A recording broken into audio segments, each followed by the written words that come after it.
1 in 3.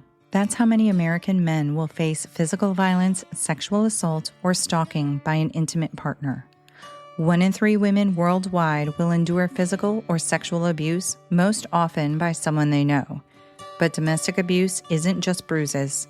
It's manipulation, it's fear, it's control that seeps into every part of your life. I'm Ingrid Dutton, and I survived it. Then I created 1 in 3 so no one else has to suffer in silence. Each week, we break that silence together. Occasionally joined by survivors, loved ones, and experts, we talk about the pain, yes, but also about the healing, resilience, and the fight to reclaim your life. This podcast is more than awareness, it's a lifeline. And a reminder, you are seen, you are heard, you are never alone. Search for 1 in 3 wherever you get your podcasts, because every voice matters and every story deserves to be heard. Hey listeners, it's Jessica, your fan favorite. Nah, I'm just kidding, but Ingrid's not here to disagree, so Anyways, this week we're doing something a little different. We're going to put up one of Ingrid's episodes from her 1 in 3 podcast. We wanted to make sure that all of our listeners get a chance to listen to that and enjoy it as well. This is my personal favorite episode that she's put up so far, so I hope you all enjoy. And we will be back next week with a brand new episode. Thanks all for listening. Bye. 1 in 3 is intended for mature audiences. Episodes contain explicit content and may be triggering as they often include violence and other varying forms of abuse such as emotional, psychological, sexual, and physical. In most cases, names have been changed to protect all involved. Please note, statements and opinions of guests do not necessarily reflect those of my own. Hi warriors, welcome to 1 in 3. I'm your host Ingrid. The story I'm going to tell you today may sound familiar to some. That's because it evolves into a case that made history. History, since this is the first time a woman was charged with murdering her same-sex spouse in the state of Massachusetts. This is the story of Anna Marie Cochran Rintala and Cochran Rintala.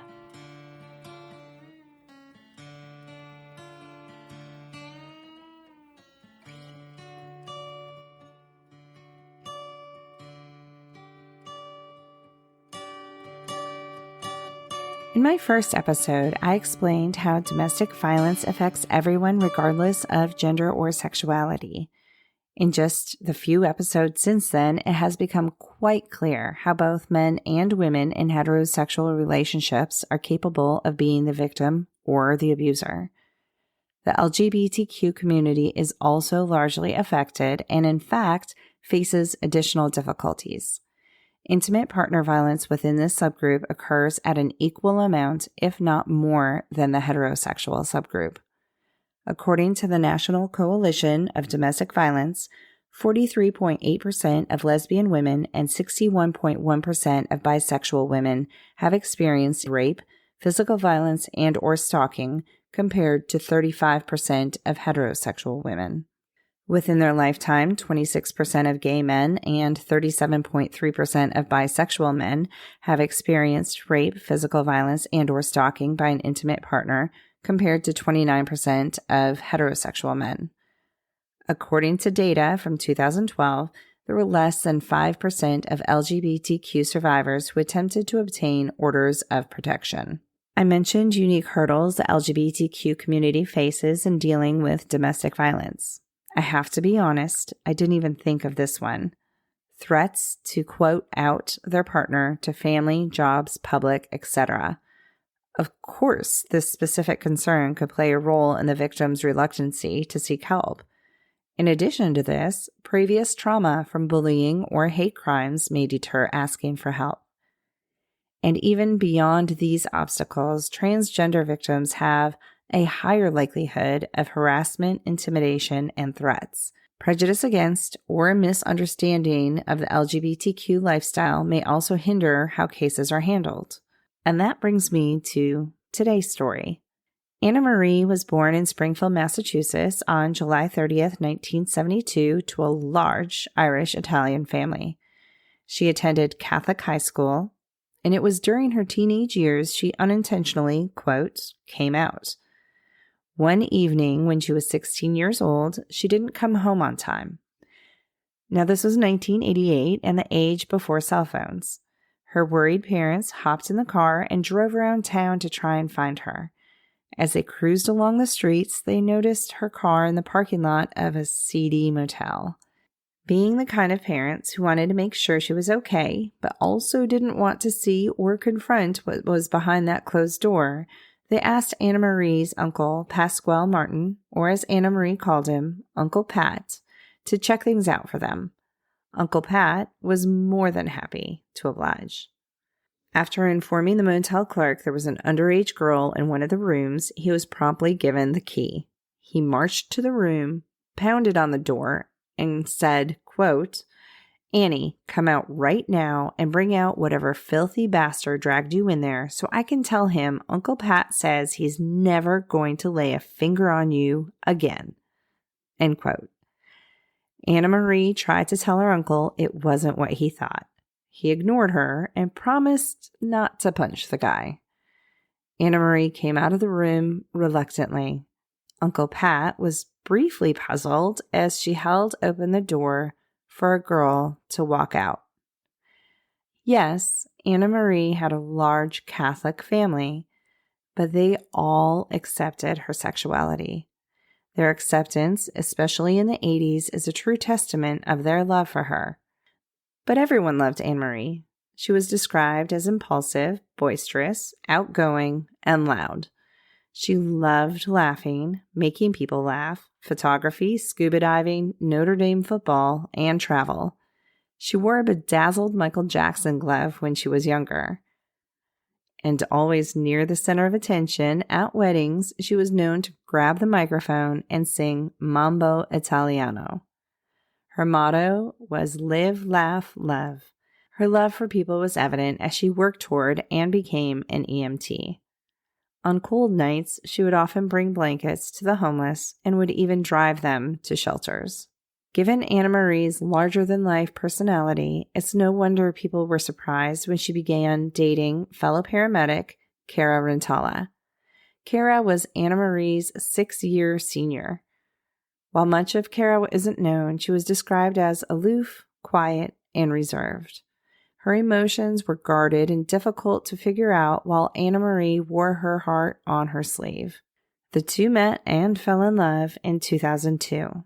With an outward appearance of a beautiful relationship, the two began to live together when Anna Marie moved into Kara's Granby home in 2005.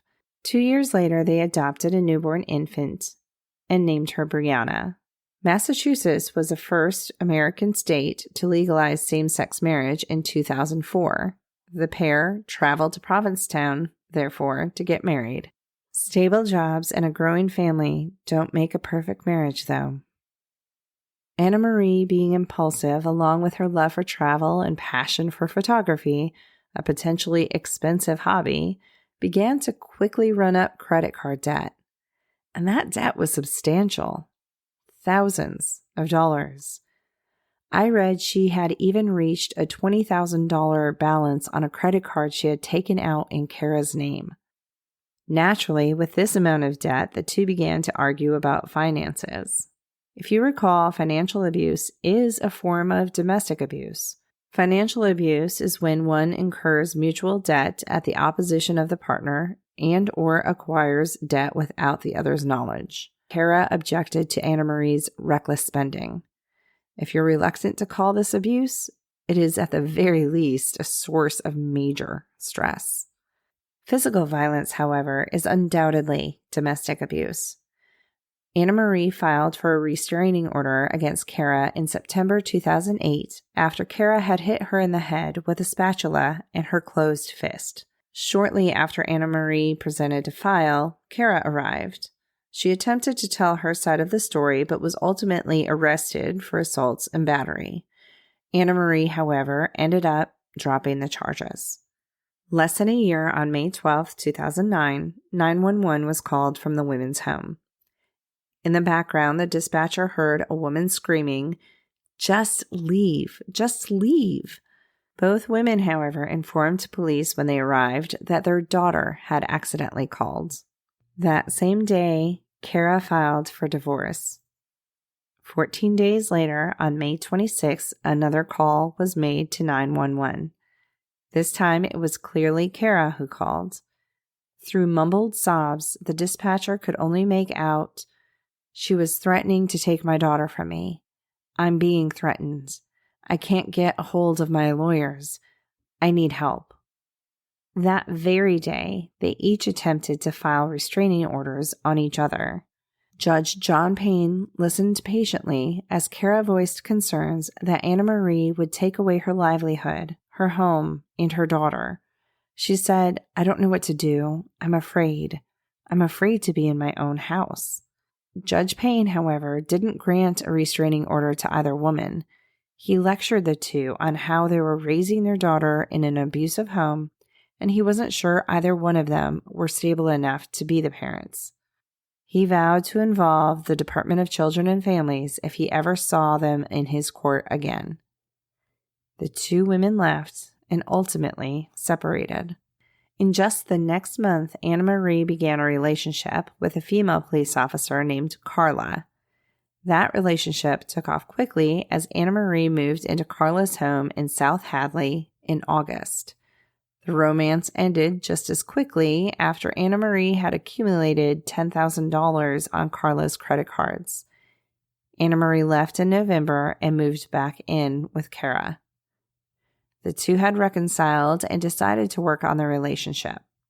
And what's more romantic than a cruise in the Caribbean? Even with debt now nearing $100,000, that's what the pair decided to do. In February 2010, they traveled to visit Anna Marie's aunt in Florida before departing on the cruise.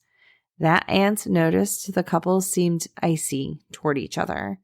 She recalled at one point Anna Marie running out of the room crying after Kara said, "Why would someone like this want to take someone like that to the beach?"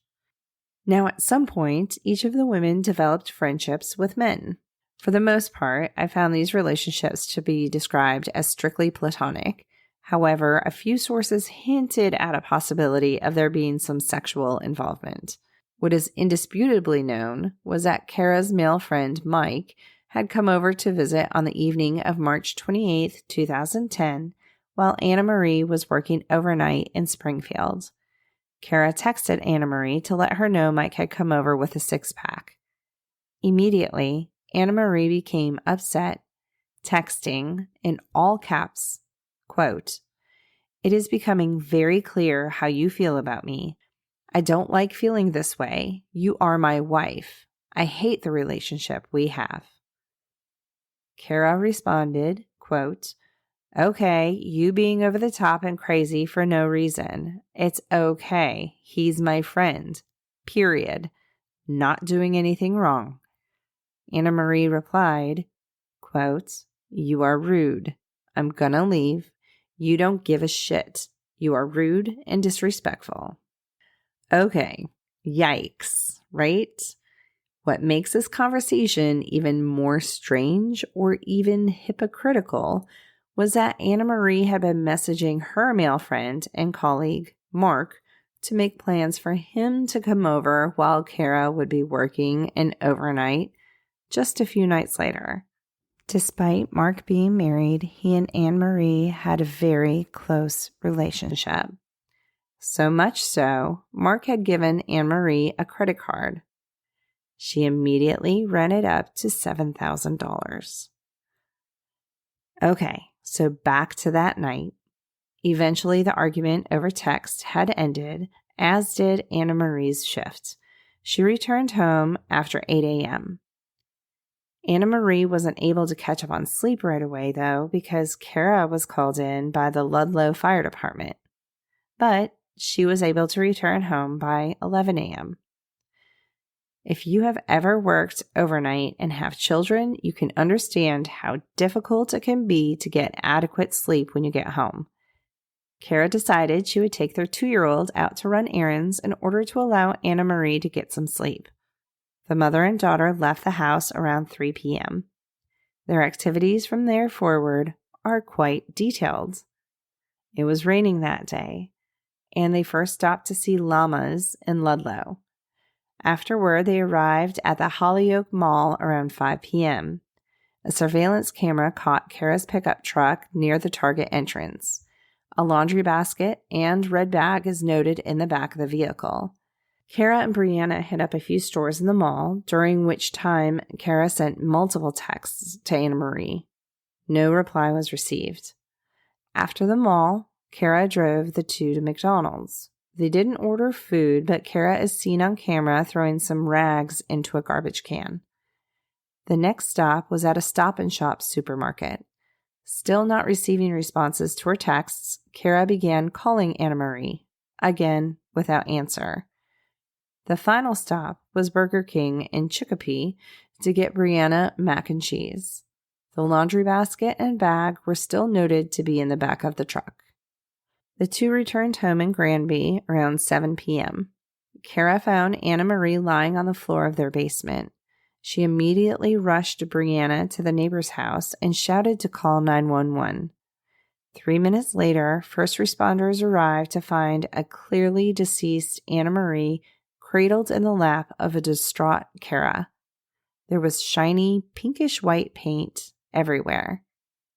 The officers, who both knew Kara, led her upstairs and sat her at the kitchen table. They asked her what happened. Kara told them, quote, "We'd been arguing since yesterday. We should never leave each other mad." She then proceeded to tell them she had started down the basement stairs, and when she saw Anna Marie's body, she immediately took Brianna next door. When she got back to the basement, she sat on the floor next to Anna Marie, who was laying prone or on her stomach. She then rolled her body over so that Anna Marie would be face up on her lap. Kara mentioned that there was already paint covering everything.